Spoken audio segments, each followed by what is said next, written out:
and Munich and others. Ladies and gentlemen, Germany is known for its efficiency and its leadership in technology all over the world.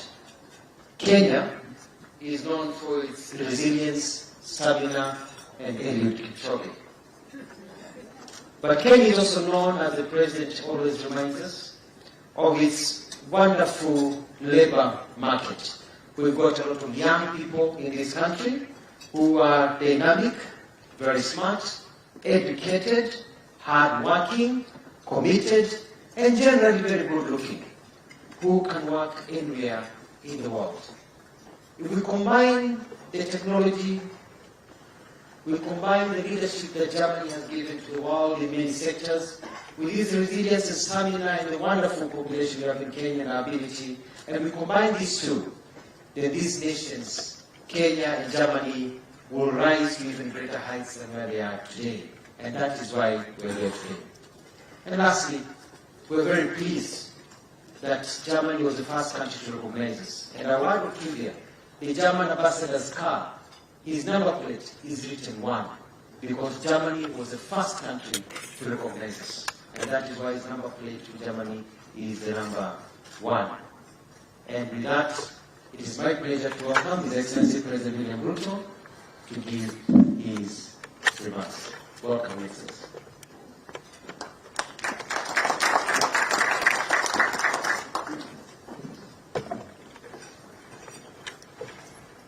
Thank you very much, Alfred. And ladies and gentlemen, thank you very much for gracing our lunch. And allow me to express once more what a delightful privilege it has been to receive and host you and your entire delegation, Your Excellency, in the city of Nairobi. It is my wish that you have enjoyed your stay and that our hospitality, the charm of our country, beauty of its attractions, and the warmth in the hearts of our people have all done credit to our national heritage and offered you a glimpse of magical Kenya. Just to tell you, Your Excellency, apart from what you see, Kenya is very well known for the wildlife migration, which is almost the 8th wonder of the world. And we have actually a multiple migration of wildebeest in Masai Mara and whales in Kilifi in the Indian Ocean. There is normally a migration there as well. You will be pleased to know that we have the only baboon parliament in Kenya. There is a parliament where baboons meet to deliberate on baboon issues. If you had enough time, we will take you for you to witness. In the same country, Your Excellency, if you go to a place called Tana River, you will witness elephants that actually they bath, they go to clean themselves in the ocean. And if you travel south a bit to Lamu, you will find lions that do fishing. This is all in one country. And of course, as Alfred has said, this is the country of one Eliud Kipchoge, he of the no human is unlimited phenomenon. So I think I have persuaded you to come back.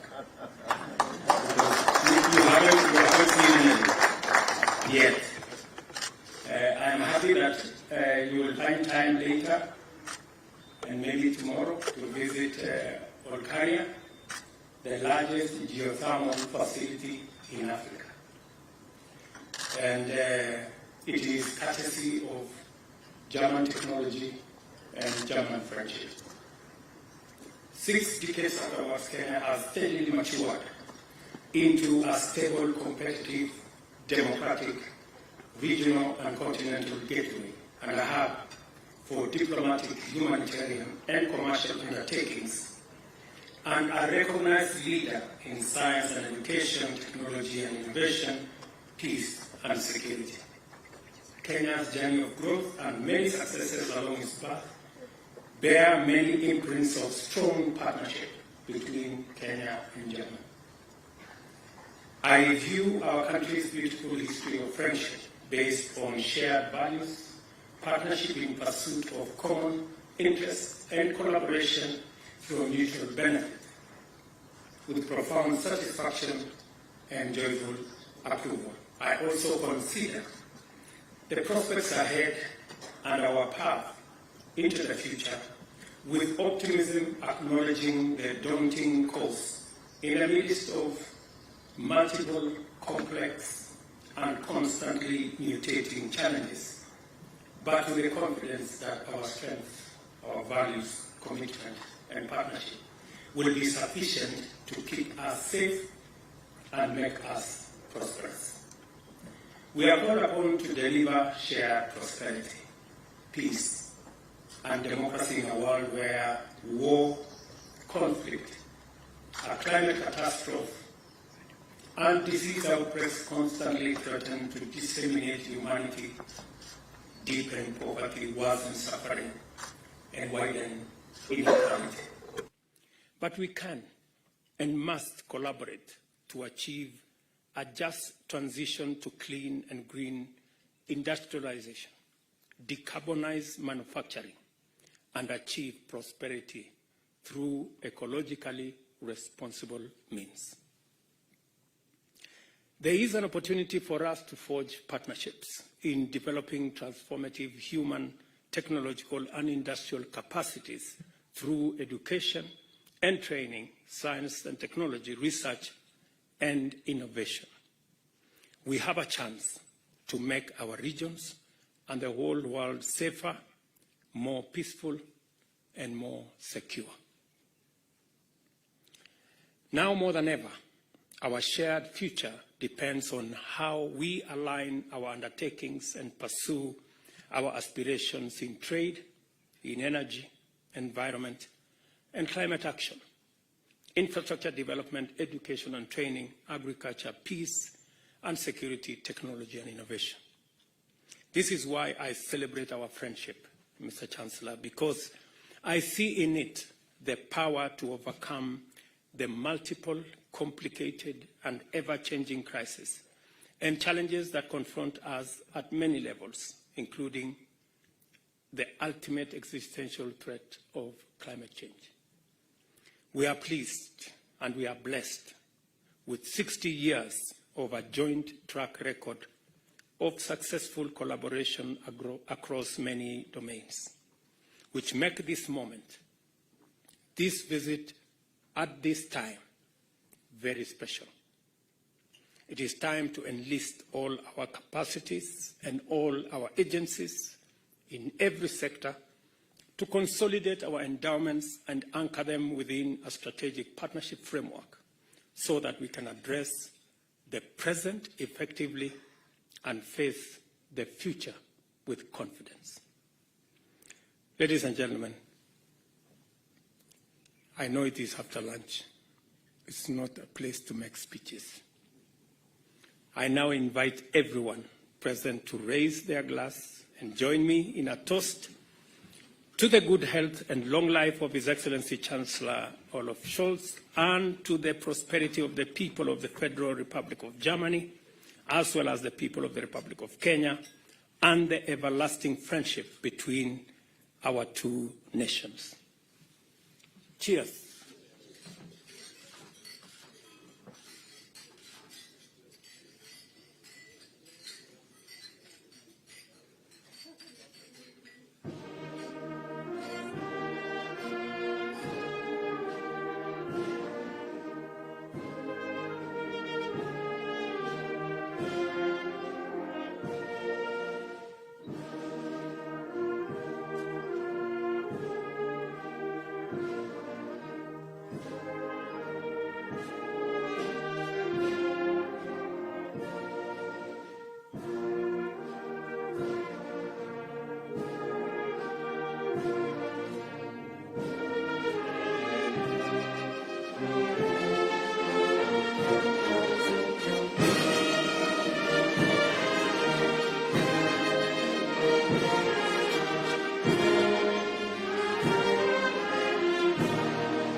Allow me, ladies and gentlemen, to request my good brother, Chancellor Olaf Scholz, to make his statement. Welcome.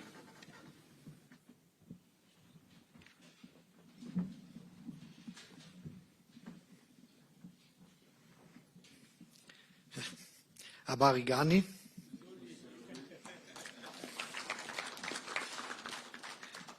I'm very happy to be here in Kenya, and as you already said, it's not my first trip to Kenya.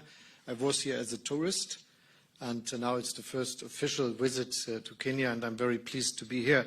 But I have to admit that when I was here as a tourist, I never visited lions fishing, and I never visited elephants bathing in the sea. But I'm really willing to have this chance in my life, and this would be a very good experience.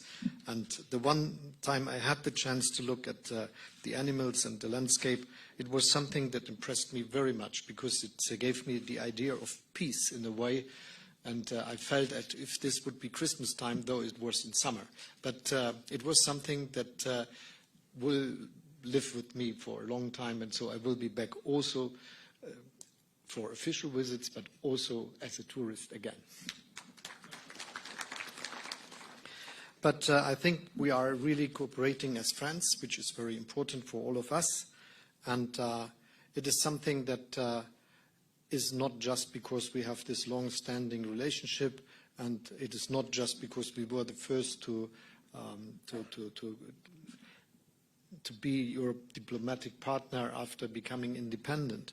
It is because it is something which we have in common, and this is also the understanding of democracy, and that the people rule the country, and that the rule of law is of importance for the life we are having.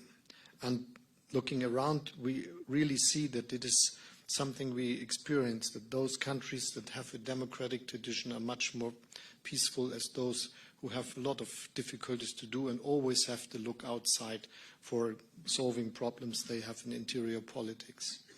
As I said before, I'm really appreciating what Kenya is doing in helping solving conflicts all around. It is a very difficult task in these times, and it sometimes seems as if one conflict is looking to be solved, the next one is to come, but that you are constantly referring to your task and that you are doing it is something we admire very much, and it's very, very good that you do this. We are willing to work together, as you said, in the questions that are tackling us.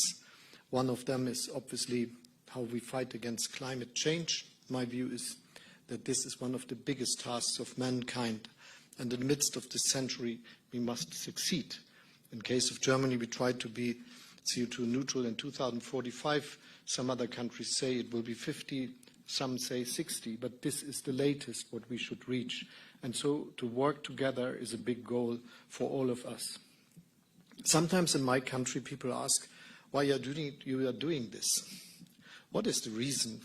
We are just 2% of world emissions. But I tell them we are not 2% of world population. And I also say to them that we have a special task and a ability which is important for Germany. We have the engineers, we have the companies, we have the technology that is necessary for getting what is we are aiming for, becoming a world that is living and doing business CO2 neutral, climate friendly, but which is also solving the problem that many people in the world still face, that they are looking for a better, good income, that they are looking for how to feed their children, how they can educate them. So there is big growth. There's a lot of growth necessary to many parts of the world. And I'm absolutely sure that we should aim that the way of living, for instance, people in Germany have, should be a way of living others in the world can have also, but without harming climate. And if we are successful with this, this would be really the part we can support from Germany very, very much. And this is also a reason why we are good in accelerating our technologies and our investment into climate-friendly activities, because doing so, we are developing scales, making things cheaper so that they can be used all over the world. In this way, we are really willing to partner with Kenya that is really leading, for instance, when it goes about using geothermal possibilities of your country and for using and producing hydrogen. And I'm also pleased very much that you are thinking about how we can produce fertilizers, especially green fertilizers. One of the things we learned in the last year much more is that there are not enough countries producing fertilizers, and that many countries, whole continents, depend on the delivery from some very few countries. And if we want to do something good to the world, we just enlarge the number of countries that are able to do this, and if Kenya would be one of them, it would be very, very good. Let me say I not just appreciate very much what you say about your activities all around with all the conflicts and the new one in Sudan. I really appreciate your clear voice in saying that revisionist policies are not good wherever they are taking part and taking place. And this is why I think it is necessary that we say that what Russia is doing with its aggression against Ukraine is the threat to peace and security, not just in Europe, but in the whole world. And we cannot accept that someone feeling strong enough is just thinking that he could take parts of the territory of his neighbor and just doing it as it was done for centuries. But it is one of the advantages of our time that we agreed in the United Nations that this should not be the case. And we are very much willing to help all the countries that suffer from this war and from the outcomes of this, and we are very much working to make peace a possibility and support the Ukrainians. Thank you for your activities. We will have a lot of fields for partnership. You spoke about workforce and things like that, but that's not the only one. Thank you for inviting us. I'm very happy that I can be part of this long-standing relationship, and the two of us and our countries will work together to have a very strategic cooperation in our relationship. Thank you, and thank you for all you do.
Ladies and gentlemen, Your Excellencies, that marks the end of this particular session. We'll allow His Excellency the President and His Excellency the Chancellor to retreat while the rest of us remain where we are. And also, just an announcement, the Kenyan and German business delegation, there are some protocol officers